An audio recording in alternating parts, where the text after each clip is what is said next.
अब देखो अपन लोग इम्पल्स मोमेंटम तक सब क्या कर चुके थे, डिस्कस कर चुके थे, है ना। सबसे पहले हेडिंग डालो वहां पे न्यूटन्स थर्ड लॉ।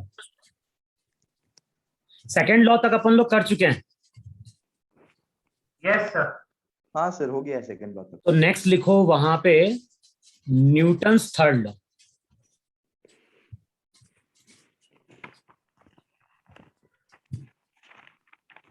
और सबसे पहले डायग्राम ड्रॉ करो वहां पे कि जैसे ग्राउंड है,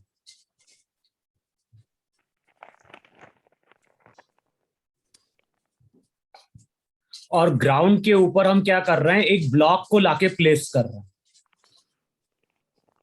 तो ग्राउंड है, ग्राउंड पे हमने ब्लॉक को लाके प्लेस कर दिया। ब्लॉक का मास कितना है, m है। अच्छा, ये चीज हमने इतनी डिस्कस करी थी कि ग्राउंड के ऊपर जब हम ब्लॉक को लाके प्लेस करेंगे तो बताओ ब्लॉक ग्राउंड को प्रेस करेगा या नहीं प्रेस करेगा? Yes sir. करेगा। अच्छा, ब्लॉक ग्राउंड को कहां प्रेस करेगा, नीचे की ओर प्रेस करेगा। हाँ और जिस डायरेक्शन में प्रेस करेगा उसके ऑपोजिट वहां पे नॉर्मल डेवलप होगा कि नहीं डेवलप होगा? Yes sir. हाँ सर। अच्छा, अब ये नॉर्मल कौन सा है? तो ये नॉर्मल है अप्लाइड बाय ग्राउंड। देखो है कि नहीं है, ये जो नॉर्मल है ये नॉर्मल ग्राउंड ने अप्लाई किया है कि नहीं अप्लाई किया? अब न्यूटन्स का थर्ड लॉ क्या बोलता है? न्यूटन्स का थर्ड लॉ बोलता है कि अगर हमारे पास दो बॉडी हैं तो एक बॉडी ने जितना फोर्स लगाया है दूसरी बॉडी के ऊपर, दूसरी बॉडी उतना ही फोर्स किस पे लगाएगी, फर्स्ट बॉडी के ऊपर अप्लाई करेगी। तो यहां पे ग्राउंड ने अगर ब्लॉक के ऊपर नॉर्मल अप्लाई किया है तो न्यूटन्स का थर्ड लॉ क्या बोलता है कि ब्लॉक इतना ही फोर्स किसके ऊपर अप्लाई करेगा, ग्राउंड पे। ग्राउंड के ऊपर अप्लाई करेगा। तो ये जो नॉर्मल रहेगी ये नॉर्मल होगी अप्लाइड बाय ब्लॉक।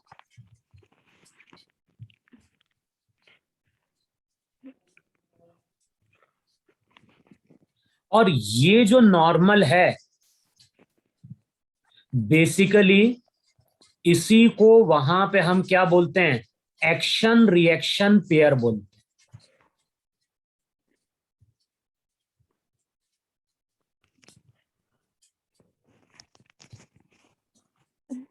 अच्छा, इसमें एक एग्जांपल और लो।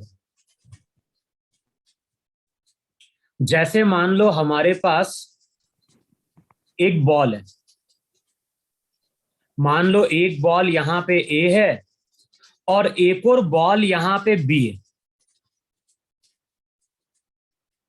और मान लो दोनों बॉल ऑपोजिट डायरेक्शन में क्या कर रही है, मूव कर रही है। अच्छा, दोनों बॉल ऑपोजिट डायरेक्शन में मूव कर रही है तो एक टाइम ऐसा आएगा कि नहीं आएगा जब दोनों बॉल वहां पे हमारी क्या होगी, कांटेक्ट में आएगी। हाँ सर। अच्छा, जब दोनों बॉल कांटेक्ट में आएगी तो कांटेक्ट का टाइम इंटरवल कैसा होगा, बहुत स्मॉल होगा कि नहीं होगा? Yes sir. भाई दोनों बॉल ऑपोजिट डायरेक्शन में मूव कर रही है, कुछ टाइम बाद दोनों बॉल टकराएगी, लेकिन जब दोनों बॉल टकराएगी तो वो जो फिनोमिना होगा वो बहुत स्मॉल टाइम का होगा कि नहीं होगा? Yes sir. अच्छा, मान लो इस बॉल की वेलोसिटी v1 थी, इस बॉल की वेलोसिटी v2 थी। अब मैंने बोला कुछ टाइम बाद बॉल टकरा गई, तो जब ये बॉल टकराएगी तो उस टाइम पे दोनों बॉल एक दूसरे के ऊपर नॉर्मल अप्लाई करेगी या नहीं अप्लाई करेगी? यस हाँ सर। सर, बिल्कुल। भाई देखो, दोनों बॉल कांटेक्ट में आए हैं और दोनों बॉल अगर कांटेक्ट में आए हैं तो वहां पे हम किसकी बात करेंगे, कांटेक्ट फोर्स की बात करेंगे। और कांटेक्ट फोर्स में भी हमें अभी हम किसकी बात कर रहे हैं, कांटेक्ट फोर्स में भी अभी हम बात कर रहे हैं केवल नॉर्मल की, अभी हम फ्रिक्शन की कोई बात नहीं कर रहे हैं। तो जिस टाइम पे दोनों बॉल कांटेक्ट में आएगी दोनों बॉल नॉर्मल अप्लाई करेगी। अब होगा क्या, बॉल ए अगर बॉल बी के ऊपर एन फोर्स अप्लाई करती है तो हम क्या बोलेंगे, जितना फोर्स ए ने, जितना फोर्स यहां पे ए ने बी के ऊपर अप्लाई किया है उतना ही फोर्स बी किसके ऊपर अप्लाई करेगी, ए के ऊपर अप्लाई करेगी। तो ये जो दोनों नॉर्मल होती है, इन्हीं को वहां पे अगेन हम क्या बोलते हैं? एक्शन रिएक्शन पेयर बोलते हैं। अच्छा, ये नॉर्मल हमेशा एक्ट करेगी क्या? ये जो भी नॉर्मल है, बताओ ये नॉर्मल स्मॉल टाइम के लिए एक्ट करी कि नहीं एक्ट करी? माझे एकटा काहीतरी. Yes sir. अरे देखो, ये जो नॉर्मल फोर्स डेवलप हुआ दोनों बॉडी पे, ये स्मॉल टाइम के लिए डेवलप हुआ कि नहीं डेवलप हुआ? कुछ टाइम बाद दोनों बॉल कांटेक्ट लूज कर जाएगी। Yes sir. भाई हमेशा कौन बॉल कांटेक्ट में रहेगी? कुछ टाइम बाद ये बॉल इधर चली जाएगी। तो ऐसा हो सकता नहीं हो सकता है कि ये बॉल इधर चले जाए और ये बॉल इधर चले जाए? अब बताओ, अब दोनों बॉल कांटेक्ट में रही क्या? नहीं. नहीं। तो जब दोनों बॉल कांटेक्ट में रही तो दोनों बॉल ने एक दूसरे को नॉर्मल अप्लाई किया कि नहीं अप्लाई किया? और लास्ट क्लास में मैंने बोला था कि अगर किसी बॉडी पे कोई फोर्स लग रहा है फॉर टाइम इंटरवल, तो उस फोर्स को हम लोग इंपल्सिव फोर्स भी बोलते हैं कि नहीं बोलते हैं? Yes sir. हाँ सर स्क्रीन शेयर बंद हो गया। एक मिनट, ये क्या हो गया इसको?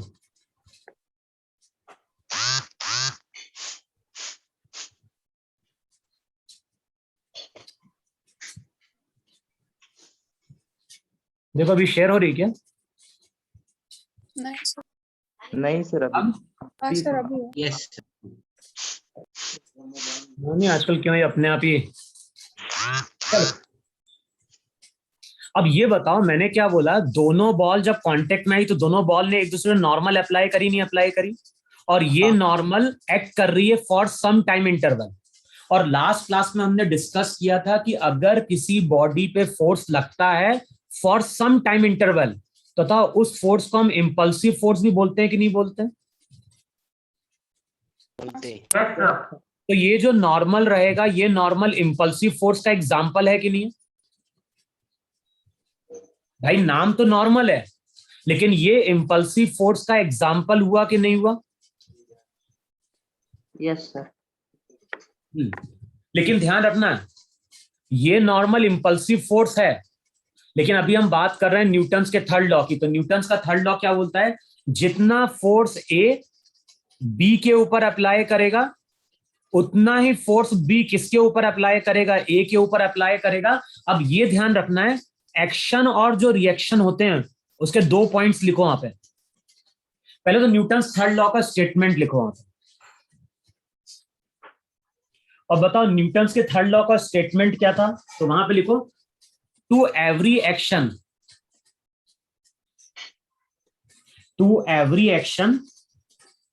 there is equal and opposite reaction. To every action there is equal and opposite reaction. अगर मान लो ये टेबल है और टेबल के ऊपर हमने क्या किया?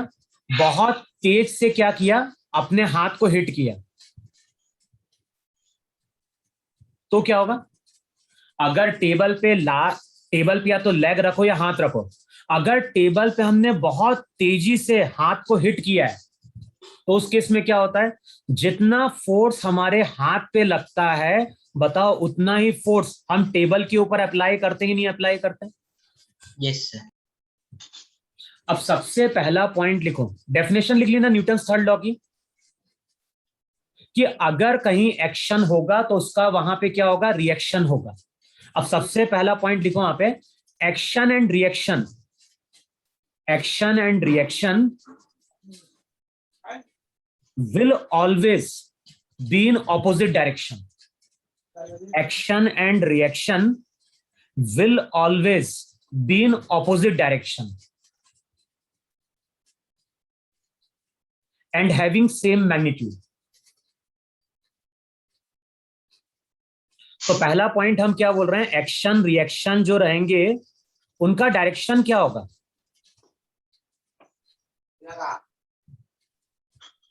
तो जो भी एक्शन और रिएक्शन होंगे वो ऑपोजिट इन डायरेक्शन होंगे, लेकिन वहां पे मैग्नीट्यूड क्या रहेगा?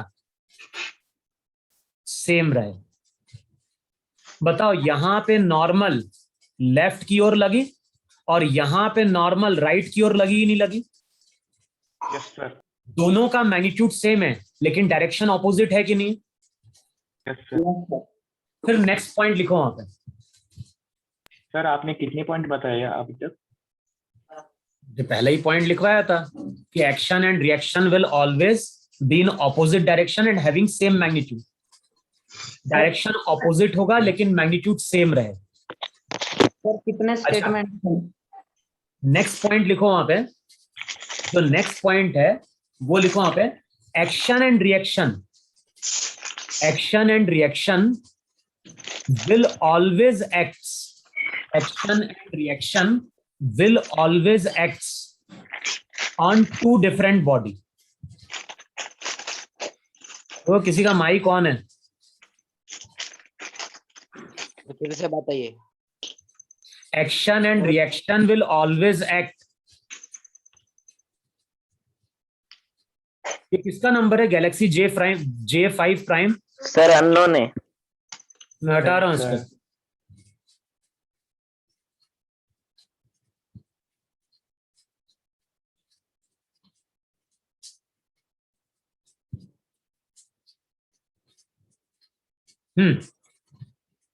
पहला पॉइंट मैंने क्या बोला? एक्शन और रिएक्शन ऑपोजिट डायरेक्शन में एक्ट करेंगे, मैग्नीट्यूड सेम रहेगा। और दूसरा मैंने क्या बोला? एक्शन और रिएक्शन हमेशा टू डिफरेंट बॉडीज पे एक्ट करेंगे।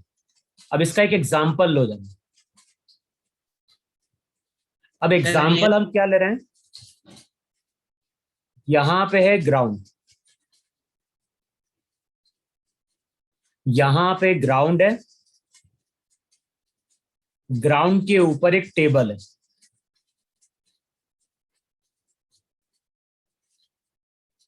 और टेबल के ऊपर हमने एक ब्लॉक को लाके प्लेस किया।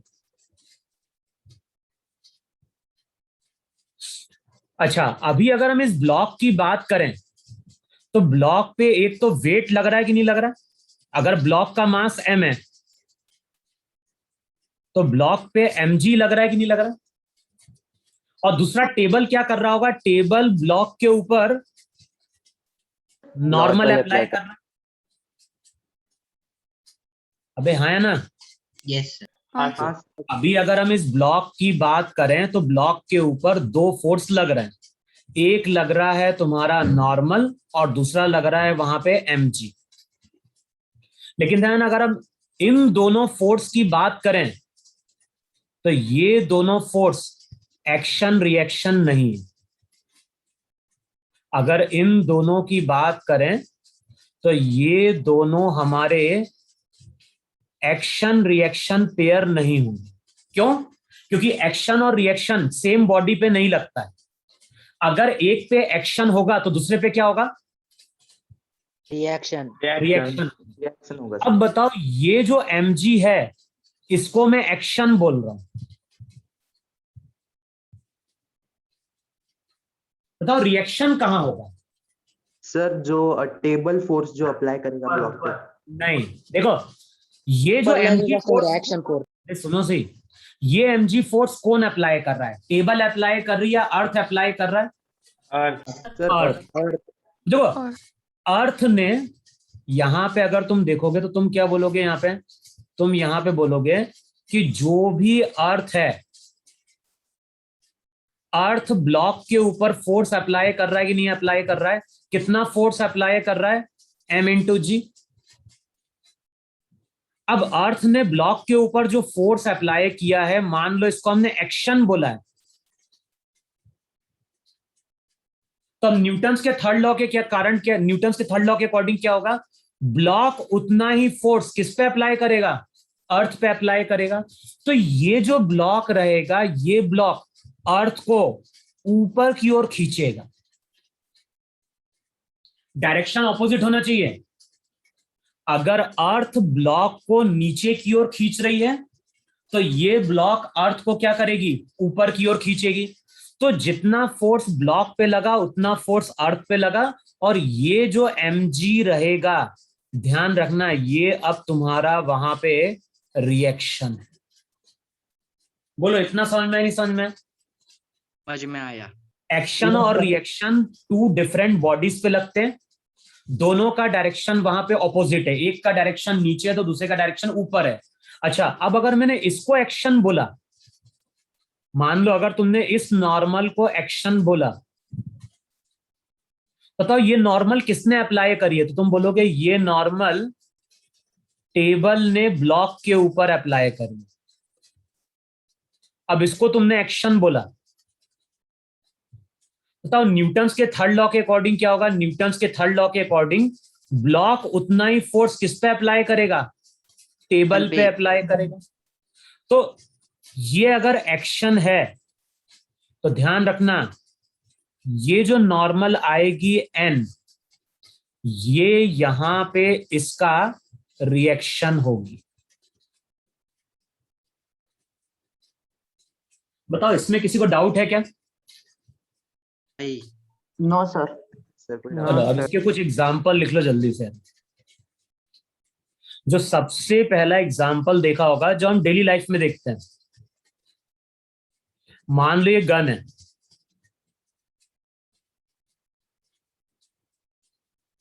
और जो भी गन है, गन के अंदर क्या है? एक बुलेट है।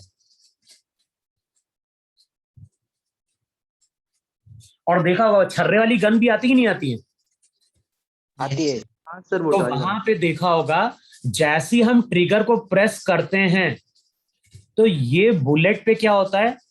फोर्स लगता है, जिसके कारण ये बुलेट क्या होती है? बाहर निकल के आती है। अब कैसे फोर्स लगता है? तो वहां पे एक स्प्रिंग की मैकेनिज्म होती है, तो वो जो मैकेनिज्म रहती है वो बुलेट के ऊपर फोर्स लगाती है। अच्छा, ये जो फोर्स है बुलेट के ऊपर किसने अप्लाई किया?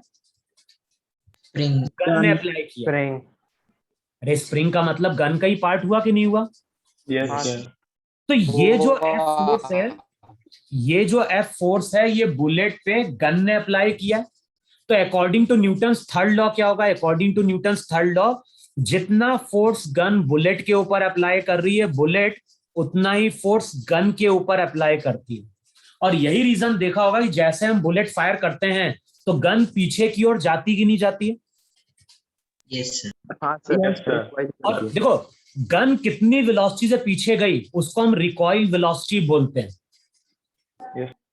जैसे गन मान लो कुछ, जैसे बुलेट यू वेलोसिटी से आगे गई तो गन वी वेलोसिटी से पीछे जाएगी। तो ये जो गन की वेलोसिटी होती है इसको हम रिकॉइल वेलोसिटी भी बोलते हैं।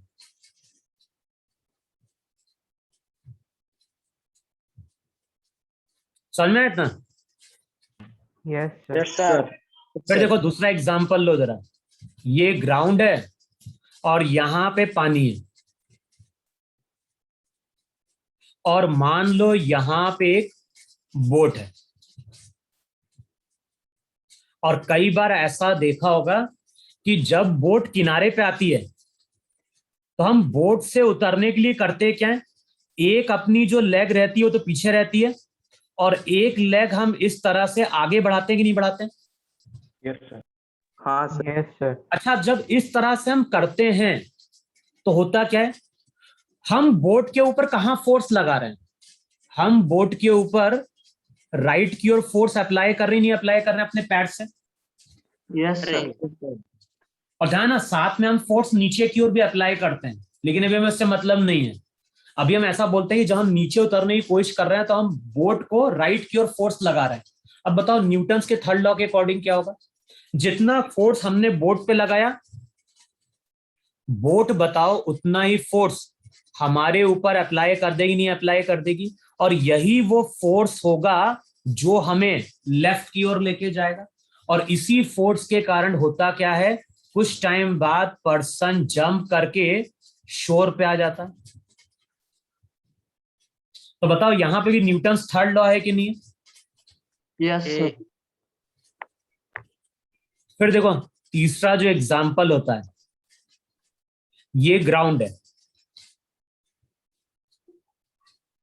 ये ग्राउंड है, और ग्राउंड से हम क्या कर रहे हैं? किसी रॉकेट को फायर कर रहे हैं। अब रॉकेट बहुत सारे होते हैं, जो हम दिवाली में जलाते हैं वो भी रॉकेट है कि नहीं है? हाँ यस सर सर। है कि नहीं है? Yes sir. बेसिकली बड़े वाले रॉकेट भी होते हैं। तो सबका कॉन्सेप्ट क्या होता है? सबका कॉन्सेप्ट ये रहता है कि जो बड़े वाले रॉकेट की हम बात करते हैं, जिनको हम लॉन्च करते हैं, तो वहां पे देखा होगा जब रॉकेट लॉन्च होता है तो वहां पे गैस बाहर निकल के आती है। सर कोई तो वेटिंग रूम में होगा।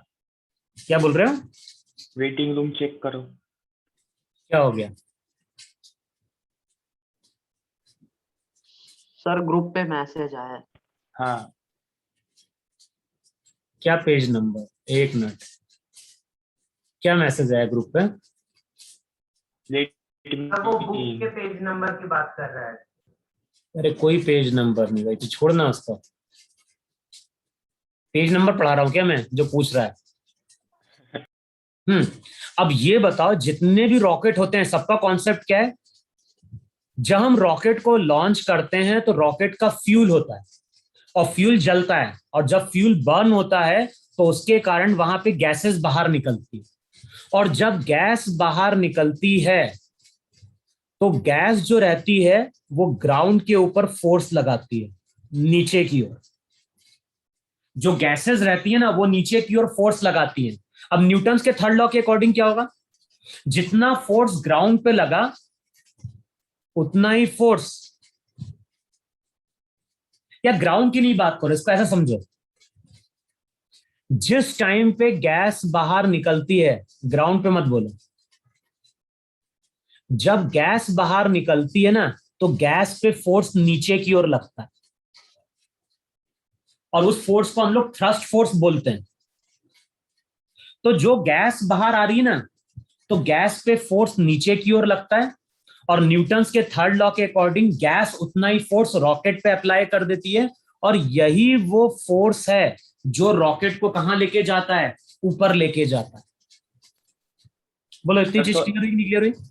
सर एक्शन फिर से फोर्स समझा एंड सकते रिएक्शन हो, फोर्स like कौन सा थोड़ा होगा? अरे मैंने बोला जब हम रॉकेट को लॉन्च करते हैं तो रॉकेट में जो फ्यूल रहता है वो जलता है, और जब फ्यूल बर्न करना स्टार्ट होता है तो गैस बाहर आती है, और जब गैस बाहर आती है तो उस पर फोर्स लगता है। उस फोर्स को हम लोग थ्रस्ट फोर्स बोलते हैं। सर एक्शन हुई क्या रिएक्शन? एक्शन ना। हाँ, तो देखो, जितना फोर्स फ्यूल पे, जितना फोर्स गैस पे लग रहा है, बाहर निकलने वाली गैस पे लग रहा है, अब उतना ही फोर्स गैस किस पे लगा देगी? रॉकेट पे लगा देगी। रॉकेट पे और यही वो फोर्स रहता है जो रॉकेट को कहां लेके जाता है? ऊपर लेके जाता है। और हम लोग जो दिवाली में रॉकेट यूज करते हैं तो उसकी इस तरह से रहता है कि नहीं रहता है? वहां पे ये रहता है, यहाँ पे एक स्टिक लगी रहती है, और वहां पे देखा होगा इस तरह से एक वहां पे स्ट्रिंग लगी रहती है। Yes. और बताओ, जब इसमें हम आग लगाते हैं तो होता क्या है? सर वो आग लगाते हैं, जो चीज जल रही होगी, जो देखो, जो चीज जल रही होगी उस पे फोर्स नीचे जाएगा, जो चीज जल के बाहर आ रही है, और उतना ही फोर्स वो किस पे लगा देगी? रॉकेट पे लगा देगी। और इसी फोर्स के कारण रॉकेट कहां जाता है? ऊपर जाता है। सर मतलब रॉकेट एक्शन करेगा और गैस रिएक्शन करेगा। अभी किसी को भी हम एक्शन बोल सकते हैं, ऐसा कुछ नहीं है। जैसे यहाँ पे अगर मैं एग्जांपल लूं, अगर तुमसे पूछेगा किसको एक्शन बोले तो हमारे ऊपर है। अगर इसको हमने एक्शन बोला तो इसको हम क्या बोलेंगे? रिएक्शन। रिएक्शन, और अगर तुमने इसको एक्शन नाम दे दिया वो रिएक्शन। तो इसको हम रिएक्शन बोलेंगे। ऐसा कोई स्टैंडर्ड रूल नहीं है कि किसको एक्शन बोलना है, किसको रिएक्शन बोलना है। हम किसी को भी बोल सकते हैं। सर पर अभी रिवर्सिबल चेंज है जैसे रॉकेट का, तो पहले किसका? जो होगा वो एक्शन होगा ना? क्या? जो चीज पहले होगी वो एक्शन होगी ना, फिर रिएक्शन होगी ना? किसको पहले बोले? चलो बताओ तुमने हाथ मारा टेबल पे, दोनों एक ही टाइम पे आ दोनों तो एक ही टाइम पे हुए ना? Yes sir. भाई तुमने जब हाथ बहुत तेजी से टेबल पे मारा तो कौन सी चीज पहले हुई? हाथ पहले टकराया, टेबल पहले टकराया? सर दोनों एक साथ साथ। दोनों साथ में हुए। दोनों साथ में हुए कोई। तो यहाँ पे ऐसा कुछ नहीं है, किसी एक को हम एक्शन बोलेंगे तो दूसरे को वहां पे क्या बोल देंगे? रिएक्शन बोल देंगे। सर लेकिन हाँ, सर, ये जो रॉकेट जो दिवाली पे जलाते हैं तो उसमें स्टिक का क्या फंक्शन रहता है? वो होल्ड करता है और कुछ नहीं है। तो मतलब उससे कुछ इफेक्ट नहीं होगा ना? नहीं, लकड़ी तोड़ दे, हाथ में पकड़ ले तू, मेरा क्या है। सही सर। अभी जो दिवाली आएगी ना, इस दिवाली में क्या है, लकड़ी को तोड़ देना, मुंह में रॉकेट रख लेना और लगा लेना आग। नहीं नहीं नहीं सर। भाई नहीं सर, लकड़ी, जाने दो। लकड़ी क्या कर रही है, लकड़ी रॉकेट को होल्ड कर रही है ना बॉटल में, यस सर। हाँ सर। तो अपने मुंह में रख लेना और क्या। नहीं सर, ऐसा नहीं। क्यों? नहीं सर, पूछ रहा हूँ सर कि मतलब मुझे लगा कि एंगल। भाई लकड़ी का कोई यूज नहीं है, उतना दिमाग मत लगाओ। ओके। भाई सिंपल सा कॉन्सेप्ट क्या है, जो गैस बाहर निकल रही है उस पे फोर्स लगता है और वही फोर्स वो रॉकेट के ऊपर लगाती है, जिसके कारण रॉकेट कहाँ चला जाता है, ऊपर चला जाता है। ऐसे और भी केसेस देखे हैं, बैलून लो, बैलून में हवा भर दो, जैसे मान लो एक बैलून लो, बैलून में हमने क्या कर दी, हवा भर दी, और कभी देखा है बैलून को जैसे ही हम छोड़ते हैं हवा भरने के बाद तो क्या होता है, बैलून रुकता है क्या? बैलून ऐसे मूव करता ही नहीं, बोलता है मूव करता है रैंडमली। हाँ सर। क्यों? क्योंकि जैसे ही हम बैलून को छोड़ेंगे तो यहां से एयर बाहर निकलती है, और ये सेम रॉकेट के समान है, जो एयर बाहर निकल रही है ना उसके ऊपर इस डायरेक्शन में फोर्स लग रहा है, और एयर उतना ही फोर्स किस पे अप्लाई कर देती है, बैलून के ऊपर अप्लाई कर देती है, जिसके कारण ये बैलून क्या कर जाता है, मूव कर जाता है। इतना समझ में आया, नहीं समझ में आया सबको? न्यूटन्स थर्ड लॉ आया यस सर, समझ गए। चलो अच्छे से समझ में नेक्स्ट आया। हेडिंग डालो वहां पर। मोमेंटम, हम लोग मोमेंटम जो था, मोमेंटम हम लोग डिस्कस कर चुके हैं, नहीं डिस्कस कर चुके हैं? हाँ सर। Yes sir. मोमेंटम को हमने क्या डिफाइन किया था? मोमेंटम को हमने डिफाइन किया था, it is the quantity of motion possessed bye a body. यही था कि नहीं था? Yes sir. जो भी मोमेंटम था, मोमेंटम को हमने P से डिनोट किया था, मोमेंटम वेक्टर क्वांटिटी थी, और उसका फॉर्मूला मास इनटू वेलोसिटी लिखवाया था कि नहीं लिखवाया था? हाँ सर। Yes sir. याद है? अच्छा, लास्ट क्लास में याद होगा न्यूटन्स का सेकंड लॉ पढ़ा था कि नहीं पढ़ा था? Yes, sir. और न्यूटन्स के सेकंड लॉ में हमने लिखवाया था, किसी भी बॉडी के ऊपर जो नेट एक्सटर्नल फोर्स होता है वो बताओ delta P by delta T के बराबर था कि नहीं था? Yes, हाँ sir. सर। Yes sir. अच्छा, मैंने यही बोला था कि अगर वेक्टर का नॉलेज नहीं है, या चलो तुम लोगों ने खैर वेक्टर पढ़े ना सबने? Yes, Yes, yes. अच्छा, अब वहां पे याद होगा जब हमने बोला था न्यूटन्स के सेकंड लॉ में कि जो भी एक्सटर्नल फोर्स होता है वो डायरेक्टली प्रोपोर्शनल टू क्या होता है, rate of change of linear momentum. Delta P by delta T को हमने rate of change of linear momentum बोला था कि नहीं बोला था? Yes, sir. अब मान लो हम कोई ऐसे प्रोसेस या ऐसे फिनोमिना की बात कर रहे हैं जहां पे एक्सटर्नल फोर्स जीरो है। ऐसे बहुत सारे केस होते हैं जहां पे एक्सटर्नल फोर्स जीरो हो जाता है। अब बताओ, एक्सटर्नल फोर्स अगर तुम जीरो कर दोगे तो इस इक्वेशन में क्या होगा, zero equals to delta T को इधर लेके जाओ, तो डेल्टा टी जीरो के साथ मल्टीप्लाई होके अगले स्टेप में क्या बन जाएगा, जीरो ही हो जाएगा। तो delta P equals to zero आ गया कि नहीं आ गया? Yes, sir. Yes sir. अच्छा, डेल्टा पी चेंज है कि नहीं है, change in linear momentum? Yes. Yes sir. वहां पे चेक करना, लिखवाया था कि जो डेल्टा पी होता है उसको हमने बोला था change in linear momentum. Sir ये जीरो कैसे आए, फिर से समझाओ ना। क्या? ये जीरो नीचे वाले समझाओ ना फिर से। अबे डेल्टा, किसी चीज जीरो के साथ अगर तू 2 मल्टीप्लाई करेगा तो क्या देगा? जीरो। तो यहाँ पे डेल्टा टी ऊपर लेके जा, तो जीरो इंटू डेल्टा टी क्या देगा? जीरो। तो डेल्टा पी जीरो बन गया। हाँ सर। अब डेल्टा पी को हम क्या लिखते हैं, डेल्टा पी को हम लिखते हैं चेंज, चेंज को हमेशा हम लिखते हैं फाइनल माइनस इनिशियल। अब बताओ, टर्म को हम एक्सचेंज कर दें तो पीआई को इधर लेके जाओगे तो अगले स्टेप में रिजल्ट बन जाएगा पीआई इक्वल्स टू पीएफ। भाई ये टर्म जीरो के बराबर है कि नहीं है? तो टर्म को अगर सेपरेट आउट करोगे तो पीआई इक्वल्स टू पीएफ बन गया कि नहीं बन गया? हाँ Yes. सर। सर इसमें डेल्टा टी 0 क्यों लिया है, मतलब उसमें टाइम ही लगता है इसलिए। डेल्टा टी कहाँ 0 लिया भाई, कब बोल दिया मैंने डेल्टा टी 0? सर तो सर मल्टीप्लाई अरे मैंने ये बोला है, मैथ्स में पढ़ा है 0 इंटू 10 क्या देता है? 0। मैंने क्या चीज 0 लेने के लिए बोला है? वही सर, क्यों सर? डेल्टा टी नहीं बोला है 0 लेने के लिए, मैंने बोला है कि अगर हमारे पास ऐसा कोई केस है जहां पे एक्सटर्नल फोर्स 0 होंगे तो डेल्टा पी 0 हो जाएगा ही नहीं हो जाएगा? Yes sir. आसान में आया? Yes sir. अब समझा। डेल्टा पी अगर 0 होगा तो इनिशियल फाइनल के बराबर हो गया कि नहीं हो गया? यस सर, समझा सर। और इनिशियल अगर फाइनल के बराबर होता है तो हेडिंग डालो, इसको हम बोलते हैं law of conservation, law of conservation of linear momentum. और ये सिलेबस में है, तो इस लॉ को हम डिफाइन करते हैं law of conservation of linear momentum. लिखा है इतना तुम लोगों ने? हाँ सर। Yes sir. हाँ सर। देखो अब इसकी लॉ की डेफिनेशन लिख लो जरा जल्दी से, लिखो वहां पे, if net external force,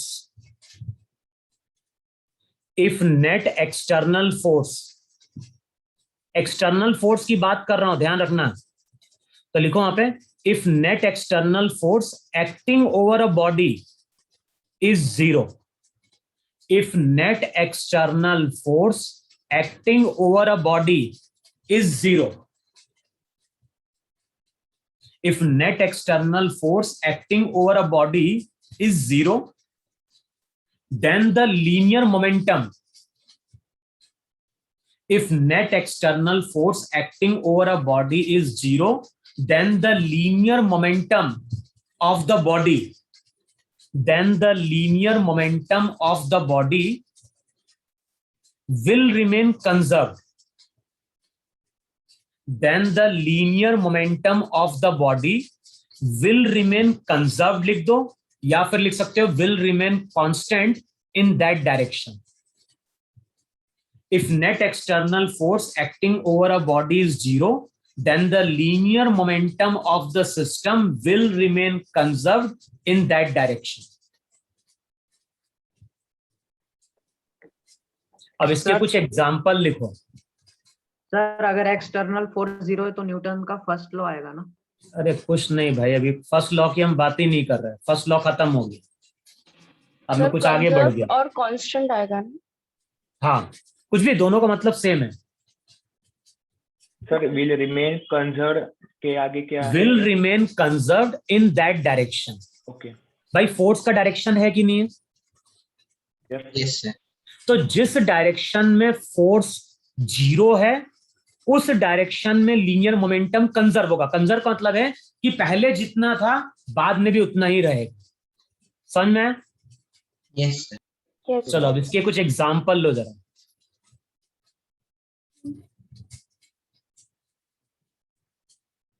sir external force 0 नहीं होगा तो वो कौन सा केस होगा? अरे यार अभी मैं जो बता रहा हूं वो तो सीख लो पहले। नहीं होगा तो सेकंड लॉ अप्लाई करेंगे, फिर क्या दिमाग लगाना है। Yes sir. अब देखो सबसे पहला केस लो जरा। सबसे पहला जो एग्जाम्पल आता है वो एग्जाम्पल आता है, यहां पे लो गन,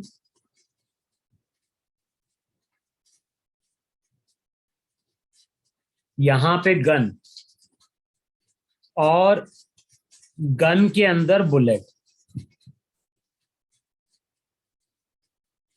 अब मैं क्या बोल रहा हूं, अगले स्टेप में गन प्लस बुलेट, इस पूरे को मान लो जरा तुम सिस्टम।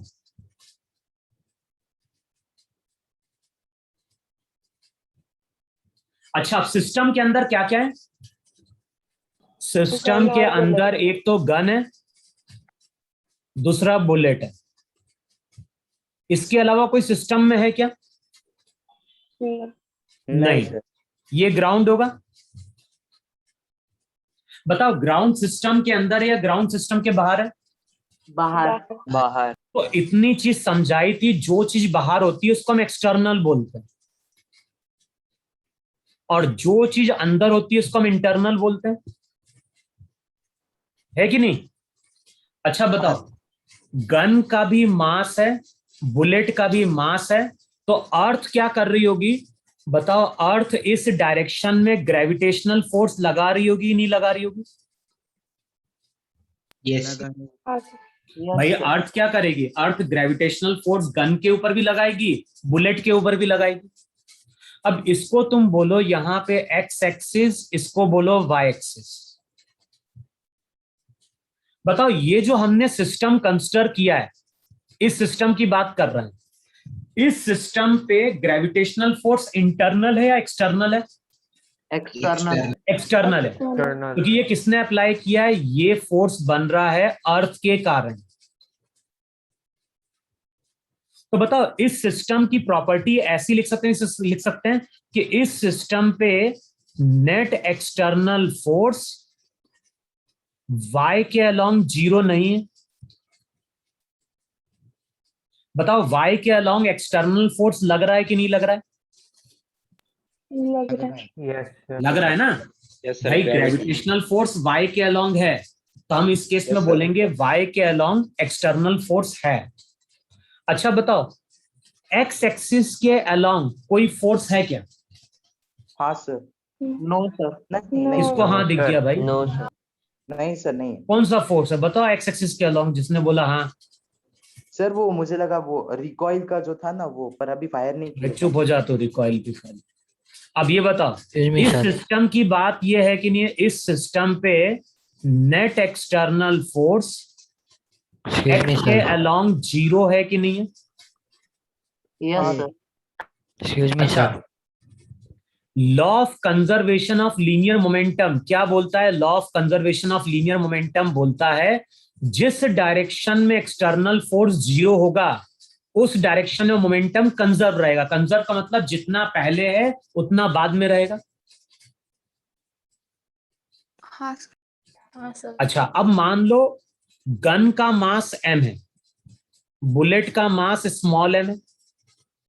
अब जैसे ही हम ट्रिगर प्रेस करेंगे, जैसे ही हम ट्रिगर प्रेस करते हैं तो कुछ टाइम बाद हमने ट्रिगर प्रेस किया, जैसे ही हमने ट्रिगर प्रेस किया तो ये बुलेट बाहर निकल के आई नहीं निकल के आई? Yes sir. और बताओ, बुलेट की कुछ वेलोसिटी u होगी कि नहीं होगी? Yes sir. अच्छा, बुलेट जब आगे जाएगी तो गन कहां जाती है? पीछे पीछे। पीछे माइनस पीछे की ओर जाती है। अच्छा, अब ये बताओ, ये पूरा सिस्टम इनिशियली रेस्ट में है कि नहीं? तो तुम ये बोलोगे कि नहीं बोलोगे कि इनिशियली मोमेंटम एक्स एक्सिस के अलोंग 0 है? Yes sir. Yes sir. भाई गन का मोमेंटम भी m इंटू 0, बुलेट का मोमेंटम भी m इंटू 0, क्योंकि वेलोसिटी 0 है। अब बताओ, इनिशियल मोमेंटम अगर 0 है तो बाद में ही मोमेंटम 0 होना चाहिए कि नहीं होना चाहिए? होना चाहिए। Yes sir. क्यों होना चाहिए? क्योंकि एक्सटर्नल फोर्स 0 है। कांस्टेंट। और मैंने यही बोला है, जिस डायरेक्शन में एक्सटर्नल फोर्स 0 होगा उस डायरेक्शन में लीनियर मोमेंटम कंजर्व होगा। समझ में आया इतना? अब देखो, मोमेंटम का फॉर्मूला m इंटू वी होता है कि नहीं होता है? और मोमेंटम जो होती है वो हमारी वेक्टर क्वांटिटी होती है, और मैंने लिखवाया था वेक्टर है तो हम साइन कंसिडर करेंगे। अब बताओ, फाइनल मोमेंटम अगर लिखने की कोशिश करोगे तो बुलेट का मोमेंटम हम लिखेंगे m into you positive. Gun का क्या लिखेंगे? बताओ, ये फाइनल मोमेंटम है, इनिशियल मोमेंटम 0 है, दोनों को इक्वेट करो। बताओ, दोनों को इक्वेट करेंगे तो रिजल्ट क्या होगा? m into you. तो v की वैल्यू यहां पे आती है m into you upon capital M। यही हमारी गन की रिकॉइल वेलोसिटी है। तो कोई अगर पूछता है कितनी वेलोसिटी से गन रिकॉइल कर रही है, तो ये हमारा फॉर्मूला होगा m into you upon capital M। m वहां पे क्या है, बुलेट का मास, u वहां पे बुलेट की वेलोसिटी, और कैपिटल M गन का मास। बोलो इतना समझ में आया नहीं समझ में आया? समझ में आया। समझा सर। हाँ सर समझा। दूसरा एग्जांपल लो।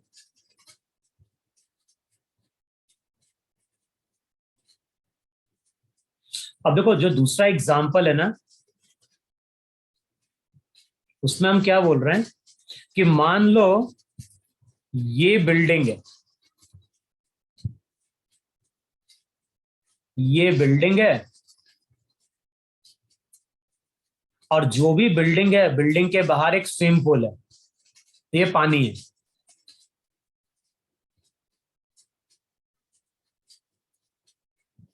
और यहां पे बिल्डिंग के टॉप पे एक पर्सन है।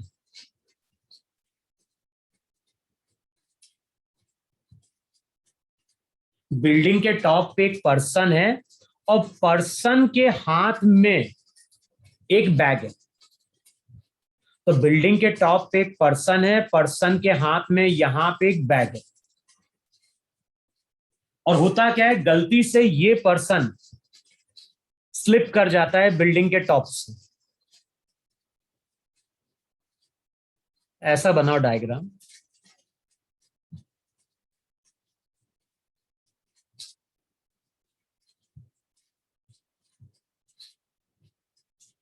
अब मैं क्या बोल रहा हूं, गलती से ये जो पर्सन है, पर्सन का पैर यहां पे स्लिप कर जाता है, तो कुछ टाइम बाद पर्सन यहां कहीं आ जाएगा, इसके हाथ में यहां कहीं क्या है, बैग है। बैग है। अच्छा, जब पर्सन स्लिप होगा तो पर्सन इस तरह से नीचे की ओर गिर रहा है कि नहीं गिर रहा? हाँ सर। और बताओ, पर्सन अगर कुछ नहीं करेगा तब तो कुछ टाइम बाद पर्सन किसको हिट करेगा, ग्राउंड को हिट करेगा नहीं हिट करेगा? यस हाँ। सर, और पर्सन अगर ग्राउंड को हिट करे तो चोट लगेगी। यस सर, अब क्या करो, पर्सन और बैग को सिस्टम मान लो।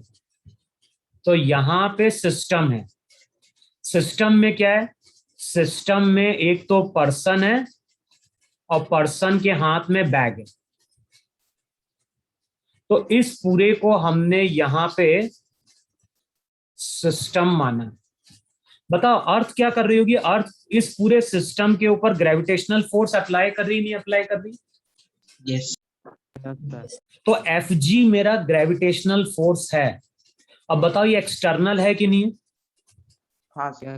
Yes sir. ये मेरा वहां पे ग्रेविटेशनल फोर्स एफजी है। क्यों लिख रहे हैं एमजी की बजाय? क्या हो गया? हम ग्रेविटेशनल फोर्स को एमजी लिख एमजी दो, की। एमजी लिख दो, तुम्हारे ऊपर है। Yes sir. तुम्हारे ऊपर है ना, तुम्हें जो लिखना है। उसका कोई कैलकुलेशन में कोई यूज है क्या? तो उसका कुछ यूज है मतलब डिनोशन के लिए। अब देखो, वो पर्सन प्लस बैक को मैंने सिस्टम माना है, सिस्टम के ऊपर ग्रेविटेशनल फोर्स लग रहा है, और ये फोर्स इंटरनल नहीं है, ये फोर्स एक्सटर्नल है। ये बताओ इसके अलावा कोई फोर्स लग रहा है क्या? इसको मान लो एक्स एक्सिस, इसको मान लो वाई एक्सिस। बताओ इस सिस्टम की प्रॉपर्टी क्या है? इस सिस्टम की प्रॉपर्टी है एक्सटर्नल फोर्स वाई के अलोंग लग रहा है, लेकिन एक्स के अलोंग एक्सटर्नल फोर्स जीरो है कि नहीं जीरो? यस सर, हाँ सर। अच्छा, ये पूरा सिस्टम कहां जा रहा है? एक्स के अलोंग चल रहा है, वाई के अलोंग चल रहा है पूरा सिस्टम अभी? वाई के अलोंग। वाई के अलोंग। तो मोमेंटम वाई के अलोंग है या एक्स के अलोंग है? वाई के अलाउंग। वाई के अलोंग। हम ऐसा बोल सकते नहीं बोल सकते कि इनिशियली मोमेंटम, कोई चीज अगर वाई के अलोंग चल रही है तो इसका मतलब है एक्स डायरेक्शन में वेलोसिटी जीरो। तो इनिशियली मोमेंटम एक्स के अलोंग जीरो है कि नहीं जीरो? यस सर, हाँ सर। अब बताओ Newton's law of conservation of linear momentum क्या बोलता है? जिस डायरेक्शन में एक्सटर्नल फोर्स जीरो होगा उस डायरेक्शन में मोमेंटम कंजर्व होगा। तो फाइनली मोमेंटम भी जीरो होना चाहिए कि नहीं होना चाहिए? होना चाहिए। यस सर, हाँ सर। अब होता क्या है, पर्सन अपने आप को बचाने के लिए पर्सन अपने आप को बचाने के लिए क्या करेगा, ये जो बैग है ना, इस बैग को राइट हैंड की ओर मूव, लेफ्ट हैंड की ओर मूव कराएगा। और अब ये जो पर्सन है, ये पर्सन इस बैग को कुछ v वेलोसिटी से थ्रो करेगा लेफ्ट की। भाई पर्सन को तो अपने आप को बचाना है, तो पर्सन ने क्या किया, बीच हवा में बैग को लेफ्ट की ओर थ्रो कर दी। अब बताओ, बैग का मास m है, पर्सन का मास कैपिटल M है, फाइनल मोमेंटम 0 होना चाहिए कि नहीं होना चाहिए? होना चाहिए। और फाइनल मोमेंटम 0 तभी होगा अगर बैग को मोमेंटम लेफ्ट की ओर मिल रहा है। अगर बैग को मोमेंटम लेफ्ट की ओर मिल रहा है तो पर्सन को मोमेंटम बताओ राइट की ओर मिलना चाहिए कि नहीं मिलना चाहिए? Yes sir. भाई कोई चीज 0 कब होगी? कोई चीज 0 तभी होगी जितना लेफ्ट की ओर मिल रहा है उतना राइट की ओर मिलना चाहिए। Yes sir. तो अब हम यहां पे क्या लिखेंगे, इनिशियली मोमेंटम 0, बाद में क्या लिखोगे, -m into V plus m into V dash. तो बताओ v डैश की value m into V upon capital M आएगी कि नहीं आएगी? और ध्यान है, ये v डैश वो वेलोसिटी है जो पर्सन को मिली है हॉरिजॉन्टल डायरेक्शन में। और जैसे ही पर्सन को हॉरिजॉन्टल वेलोसिटी मिलेगी, अब ये पर्सन ऐसे चलना स्टार्ट करेगा। और वेलोसिटी अगर सफिशिएंट है तो हो सकता है कि पर्सन सेफली पानी में लैंड कर जाए। अब बताओ, पर्सन सेफली पानी में लैंड कर गया तो उसको अब चोट कम लगी नहीं लगेगी? Yes sir. Yes, sir. तो यहाँ पे हमने क्या यूज किया है, यहाँ पे हमने यूज किया है law of conservation of linear momentum. ये ध्यान रखना है, इनिशियली अगर 0 है तो बाद में भी 0 होना चाहिए। 0 कैसे होगा? जितना मोमेंटम लेफ्ट की ओर मिल रहा है उतना ही मोमेंटम राइट की ओर मिलना चाहिए। भाई लेफ्ट की ओर अगर -10 है तो राइट की ओर +10 होगा, तभी 0 होगा कि नहीं 0 होगा? Yes sir. Yes sir. फिर देखो एक और एग्जांपल लो, इस पे क्वेश्चन सॉल्व करेंगे अगली क्लास में, ध्यान रखना। जो थर्ड एग्जांपल है ना, वो क्या ले रहे हैं, ये तुम्हारा ग्राउंड है। लेकिन ये जो ग्राउंड है ना, ये ग्राउंड हमने आइस, बर्फ का बनाया है। और जब हम आइस की बात करते हैं ना, तो फिजिक्स में आइस का मतलब होता है स्मूथ सरफेस।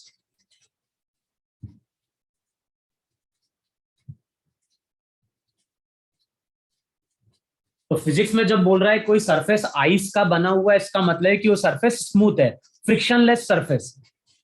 अब इस फ्रिक्शनलेस सरफेस पे हमने क्या किया, एक टेबल को लाके प्लेस कर दिया। और ध्यान है, टेबल रेस्ट में, फ्रिक्शनलेस सरफेस पे हमने एक टेबल को लाके प्लेस किया। और ये टेबल अभी मेरा रेस्ट में। अच्छा, यहां पे एक पर्सन है,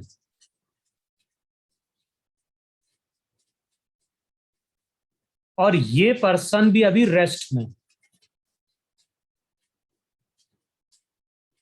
अभी कोई भी चीज नहीं चल रही है, पर्सन भी रेस्ट में है, टेबल भी रेस्ट में है, और कुछ नहीं है।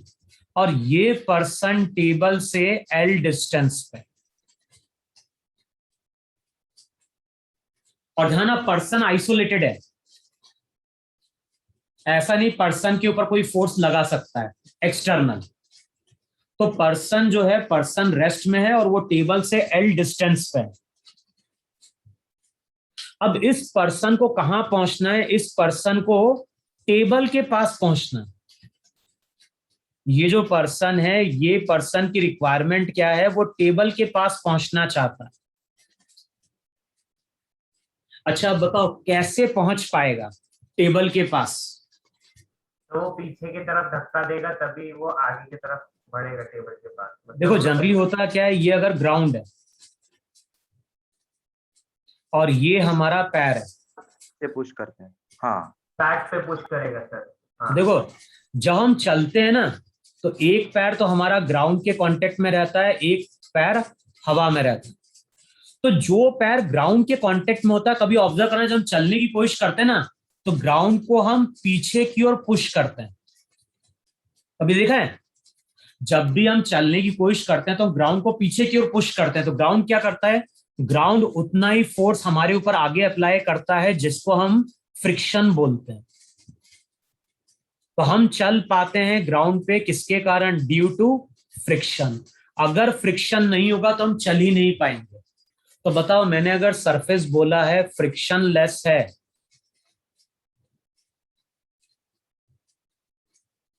इसका मतलब फ्रिक्शन 0 हो गया कि नहीं हो गया? Yes sir. Yes sir. Yes sir. इसका मतलब पर्सन चल नहीं पाएगा। पर्सन कितने भी एफर्ट मार ले, पर्सन कितने भी अपने हाथ पैर को हिला ले, उसको फ्रिक्शन मिलेगा ही नहीं। हम चल पाते हैं किसके कारण चल पाते हैं? हम चल पाते हैं प्योरली ड्यू टू फ्रिक्शन। अगर फ्रिक्शन नहीं होगा तो हम चल ही नहीं पाएंगे। अब पर्सन की रिक्वायरमेंट तो है कि पर्सन पहुंचना चाहता है टेबल के पास। तो देखो सर अपोजिट ये जो पर्सन है ना, ये जो पर्सन है, इस पर्सन को तुम सिस्टम मान लो। ये जो पर्सन है, इस पर्सन को तुम सिस्टम मान लो। अच्छा, इस सिस्टम के ऊपर क्या कौन सा फोर्स लग रहा होगा अभी? ये तो मुझे तब कोई फोर्स नहीं लग रहा होगा क्योंकि गधा है तो। इस सिस्टम के ऊपर ग्राउंड नॉर्मल अप्लाई कर रही होगी। Yes sir. दूसरा mg लग रहा है। mg बोलते हैं या ग्रेविटेशनल फोर्स बोलते हैं।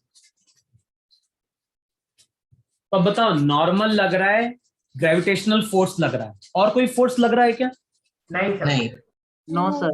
तो हम ऐसा बोल सकते ही नहीं बोल सकते हैं कि इस सिस्टम की प्रॉपर्टी है एक्सटर्नल फोर्स किसके अलोंग? x के अलोंग 0 है। इसको मैंने मान लिया x एक्सिस, इसको मैंने मान लिया y एक्सिस। तो बताओ, इस सिस्टम की प्रॉपर्टी यही है कि नहीं है? Net external force along x axis 0 है कि नहीं है? हाँ सर। अच्छा बताओ, एक्सटर्नल फोर्स अगर 0 है तो जिस डायरेक्शन में एक्सटर्नल फोर्स 0 होगा, उस डायरेक्शन में मोमेंटम कंजर्व या कांस्टेंट रहेगा कि नहीं रहेगा? यस सर, कांस्टेंट रहेगा वो। कांस्टेंट का मतलब ये हुआ कि इनिशियली अगर मोमेंटम x के अलोंग 0 है तो बाद में भी क्या होगा? जो ही रहेगा। अब बताओ, ये law of conservation of linear momentum, अगर इस पर्सन को law of conservation of linear momentum मालूम है तो ये टेबल तक पहुंच जाए। धक्का देगा सर। अब बताओ ये क्या करे जिससे कि वो टेबल के पास पहुंच पाए? सर लेफ्ट की तरफ धक्का देगा तभी वो रहेगा। धक्का ही नहीं दे पाएगा। गधे सन बात कर रहे हो, धक्का देगा धक्का देगा। तुम्हें धक्का दे दें? नहीं सर। फ्रिक्शन है नहीं। तो धक्का देगा तो y एक्सिस के अलोंग फोर्स मिलेगा, x के अलोंग कुछ मिलेगा क्या? नहीं सर। फिर लेफ्ट साइड में स्पिट करके देखो, अब देखो, वैसे अगर तुम देखोगे पर्सन ने जूते पहने होंगे, पर्सन के पास बेल्ट होगा, पर्सन के पास शर्ट होगी, पर्सन के पास पैंट होगी, ऐसी बहुत सारी चीजें होंगी कि नहीं होगी पर्सन के पास? Yes sir. यस अब मान लो पर्सन ने अपना शर्ट उतारा, पर्सन ने अपना शर्ट उतारा और शर्ट उतार के उसने लेफ्ट की ओर थ्रो किया तेजी से, तो क्या होगा? किसी चीज को अगर लेफ्ट की ओर मोमेंटम मिला है तो फाइनल मोमेंटम 0 रखने के लिए उतना ही मोमेंटम पर्सन को मिल जाएगा कि नहीं मिल जाएगा? Yes sir. अब बताओ, एक बार पर्सन को वेलोसिटी मिल गई तो फ्रिक्शन लेस सरफेस पे फिर तो लुढ़कता हुआ अपने आप पहुंच जाएगा टेबल के पास। Yes sir. Yes sir.